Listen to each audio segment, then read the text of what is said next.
Class 10 মাধ্যমিক পরীক্ষা 2025 মাধ্যমিক পরীক্ষার জন্য আজকে আমরা একটা প্যারাগ্রাফ রাইটিং করতে চলেছি, যেটা 2025 সালের মাধ্যমিকের জন্য অত্যন্ত ইম্পর্টেন্ট। প্যারাগ্রাফটা হচ্ছে মাই হবি। এই নিয়ে কিন্তু প্যারাগ্রাফ এখনো পর্যন্ত মাধ্যমিকে দেওয়া হয়নি, তার জন্য আজকে আমরা এই স্পেশাল প্যারাগ্রাফটা আজকে আমরা সলভ করব। আর এই প্রথম আর্টিফিশিয়াল একাডেমিতে আমি তোমাদেরকে অ্যানিমেট্রিক্স ভিডিও না দিয়ে ডাইরেক্ট খাতা কলম নিয়ে এসেছি ভিডিও করতে।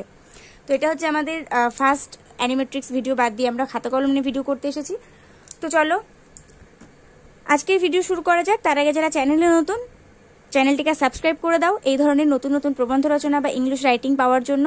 আশা করছি চ্যানেলটা তোমাদের কাছে অনেকটা উপকারী হয়ে উঠছে। আর অবশ্যই কমেন্টে জানাতে ভুলো না যে তোমাদের রাইটিংটা কেমন লাগলো। ভিডিওটা শেষ পর্যন্ত দেখতে থাকো, আর শেষে একবার আমাকে জানিয়ে যেও যে ভিডিওটা তোমাদের কেমন লাগলো। তো এখানে আমি কোনো পয়েন্ট ইউজ করছি না, কারণ যেহেতু এটা আমি নিজে থেকে কমন দিচ্ছি তোমাদের। আমার মনে হচ্ছে এবার মাই হবি একটা ইম্পর্টেন্ট ইস্যু, তার জন্য আমি এটার উপর দিচ্ছি, ঠিক আছে। আর আমি যে ইম্পর্টেন্ট রাইটিংগুলো করাবো তার মধ্যে থেকেই দেখবে মাধ্যমিকে রাইটিং এসেছে, বাইরে থেকে কিন্তু কিচ্ছু দেয় না, ঠিক আছে। তাই আমাদের চ্যানেলের যারা রেগুলার ভিউয়ার্স তারা অবশ্যই চ্যানেলের সাথে সংযুক্ত থাকবে। যখনই আমি কোনো রাইটিংয়ের ভিডিও দেবো বা কোনো প্রবন্ধ রচনার ভিডিও দেবো, সেটা কিন্তু সঙ্গে সঙ্গে খাতায় টুকে মুখস্থ করে রাখবে, কারণ বলা যায় না যেটা আমি করিয়ে দিচ্ছি সেটাই হয়তো মাধ্যমিকে চলে আসতে পারে। আর এটাই হয়, আমি ঠিক যেগুলো ইম্পর্টেন্ট বলে দিই সেগুলোই কিন্তু মাধ্যমিকে আসে।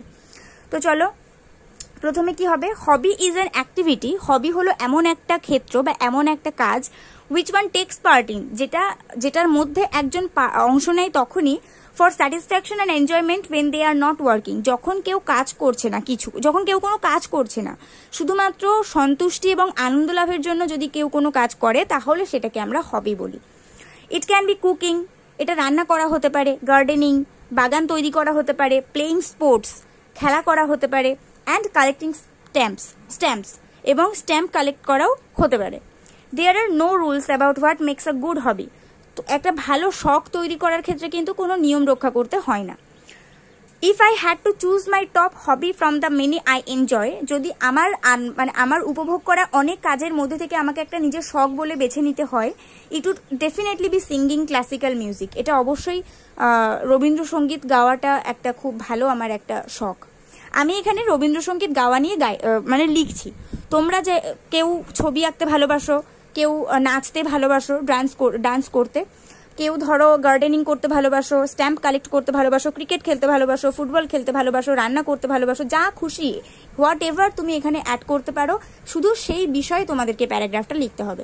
যদি দেখছো যে কোথাও আটকে যাচ্ছে, তোমরা নিজেদের পছন্দ মতো শখ নিয়ে লিখতে চাইছো, অবশ্যই আমাকে কমেন্টে জানাবে। তোমাদের শখ নিয়ে আমি একটা রাইটিং সুন্দরভাবে লিখে দেবো। তারপর though I like to listen to all genres of music, যদিও আমি সব প্রকারের গান শুনতেই পছন্দ করি। I love to sing the classical Carnatic genre of music, আমি রবীন্দ্রসঙ্গীতের যে রাগ ভৈরবী যে ভার্সনটা, সেটাকে আমি খুবই ভালোবাসি গাইতে। Classical music is what I find very soothing and creatively fulfilling both to listen and sing. Rabindrasangeet আমার মনে হয় যে খুবই মন ঠান্ডা করা একটা, সন্তুষ্ট করা, আর ভীষণ সৃজনশীলভাবে শোনা এবং গাওয়ার ক্ষেত্রে খুবই ভালো। I can choose the raga I wish to sing or listen according to my mood too. আমি বিভিন্ন রাগ পছন্দ করতে পারি, আমার মেজাজ অনুযায়ী, আমার মন অনুযায়ী আমি গাইতে পারি। I began learning classical music when I was 7 years old. আমি ক্লাসিক্যাল মিউজিক রবীন্দ্রসঙ্গীত গাওয়া শুরু করেছিলাম যখন আমি 7 বছর বয়সে ছিলাম। I began to enjoy the music very much. আমি তারপর থেকে এই গান জিনিসটাকে খুবই উপভোগ করতে শুরু করেছিলাম। I would write the lyrics of the various music compositions in my notebook and make sure I learned the pronunciations of the words very well. আমি আমার একটা নোটবুকের মধ্যে এই গানের যে লাইনগুলোর যে উচ্চারণগুলো সেগুলো লিখতাম, এবং আমি পুরো নিজেকে নিশ্চিত করতাম যে আমি ওই শব্দগুলোর বা ওই বর্ণগুলোর উচ্চারণ একদম সুন্দরভাবে বুঝতে পেরেছি বা করতে পারছি। I have engaged in a great deal of practice of singing classical music. আমি ক্লাসিক্যাল মিউজিক গাওয়ার ক্ষেত্রে নিজেকে প্রচুর প্র্যাকটিস করিয়েছি। প্র্যাকটিস মেক্স পারফেক্ট, প্র্যাকটিসই যে মানুষকে একদম পারফেক্ট তৈরি করে, is an axiom applicable in every field including singing. গান গাওয়া অন্যান্য ক্ষেত্রের মতো গান গাওয়ার ক্ষেত্রেও কিন্তু প্র্যাকটিসে যে মানুষকে একদম পারফেক্ট করে তোলে, এটা একদম একটা বেদ বাক্য। I generally spend 2 hours a day singing classical music. আমি সাধারণত প্রতিদিন 2 ঘন্টা সময় ব্যয় করি রবীন্দ্রসঙ্গীত গাওয়ার জন্য। আই এনজয় পারসিং মাই হবি। আমি আমার যে শখটাকে পূরণ করতে পেরে, এটাকে মানে উৎকৃষ্ট করতে পেরে আমি খুবই উপভোগ করি এটা। I need to keep my throat clear. আমার নিজের গলা পরিষ্কার রাখাটা খুব দরকার, so that I can sing well, যাতে আমি ভালো করে গাইতে পারি। I therefore avoid eating ice cream. তার জন্য আমি আইসক্রিম খাওয়া এড়িয়ে চলি। And drinking child or frozen beverages. সেই জন্য আমি খুবই টক ঝাল জাতীয় বা খুবই ঠান্ডা জাতীয় পানীয় অ্যাভয়েড করে চলি। I also gargle every morning. আমি প্রতিদিন সকালে গার্গেলও করি, so that my throat does not get sore, যাতে আমার গলা খারাপ না হয়ে যায়। I have also bought a tanpura that I play when I sing. আমি একটা তানপুরাও কিনেছি, যখন আমি গান করি তখন সেটা বাজাই। I have participated in music competitions at schools, blocks, subdivisions. আমি মহকুমা, ব্লক এবং বিভিন্ন স্কুলের প্রতিযোগিতাতে পার্টিসিপেট করেছি। And have won awards too, এবং অ্যাওয়ার্ডও জিতেছি।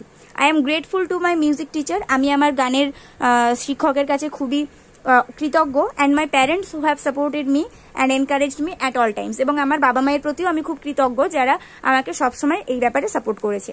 Singing classical music is also stress buster for me. Rabindrasangeet গাওয়া আমার ক্ষেত্রে একটা খুবই চিন্তা মুক্ত করার একটা উপায়। যখন গানে খুব স্ট্রেসে থাকে কেউ, তখন আমি যখন স্ট্রেসে থাকি তখন রবীন্দ্রসঙ্গীত গাইলে আমার স্ট্রেসটা কমে যায়, সেটাই আর কি বলতে চাওয়া হয়েছে। আফটার এ সিঙ্গিং সেশন, প্রত্যেকবারই একটা মানে গানের ক্লাস শেষ হওয়ার পর I find I can also do my studies better. আমার মনে হয় যেন আমি আমার পড়াশোনাটা আরও ভালোভাবে করতে পারছি। সো তাই দিস ইজ দ্য রিজন, এটাই হলো সেই কারণ why my favourite hobby is singing. কেন আমার ফেভারিট হবি সিঙ্গিং, এটাই হলো সেইগুলোর কারণ, এটাই হলো তার কারণ। তো আশা করছি এখানে মাই হবি প্যারাগ্রাফটা খুব সুন্দরভাবে বর্ণনা করতে পেরেছি।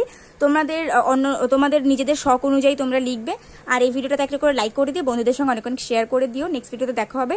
আর অবশ্যই মাই টিউটোরিয়াল স্কিম থেকে যারা এসেছো তারা আর্টিফিশিয়াল একাডেমিকে সাবস্ক্রাইব করে দিও। আর আর্টিফিশিয়াল একাডেমিতে যারা নতুন দেখছো তারা অবশ্যই মাই টিউটোরিয়াল স্কিমটাকে একবার ভিজিট করে আসতে পারো। সেই চ্যানেলে কিন্তু আমাদের দাফন দাঁতের ভিডিও আপলোড করা হয়, অবশ্যই তোমরা সেই চ্যানেলটিকে সাবস্ক্রাইব করে দিও। তো চলো আজকের মতন এখানেই শেষ করছি।